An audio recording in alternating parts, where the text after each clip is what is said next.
میں 42 سال کا ہوں، میری شادی کو 14 سال ہو گئے ہیں، اب میں دوسری شادی کرنا چاہتا ہوں لیکن بہت غریب ہوں، کیا کروں؟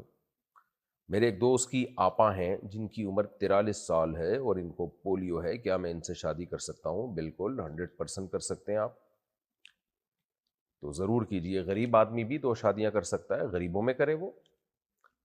غریب آدمی پہلی شادی کرتا ہے کہ نہیں کرتا؟ تو کہاں کرتا ہے؟ غریبوں میں کرتا ہے۔ تو غریبوں میں کرنے سے کیا ہوتا ہے؟ اس کے لیے خرچہ اٹھانا آسان ہو جاتا ہے۔ لوگ کہتے ہیں کہ غربت مہنگائی میں ہم شادی کیسے کریں؟ تو بھائی غربت مہنگائی میں لڑکی کا باپ اپنی بچیوں کو کیسے کھلا رہا ہے؟ تو جب وہ کھلا سکتا ہے، کوئی غریب آدمی، یعنی غریب آدمی اپنی بیٹیوں کو کیسے کھلا رہا ہے؟ تو جب وہ کھلا سکتا ہے تو شوہر کیوں نہیں کھلا سکتا؟ تو اس لیے آپ ضرور کریں۔ وہ پولیو کی پیشنٹ ہے لیکن ظاہر ہے اس کی بھی خواہش ہوگی کہ میرا کوئی ہسبینڈ ہوتا، میرا کوئی شوہر ہوتا ہے، تو معذور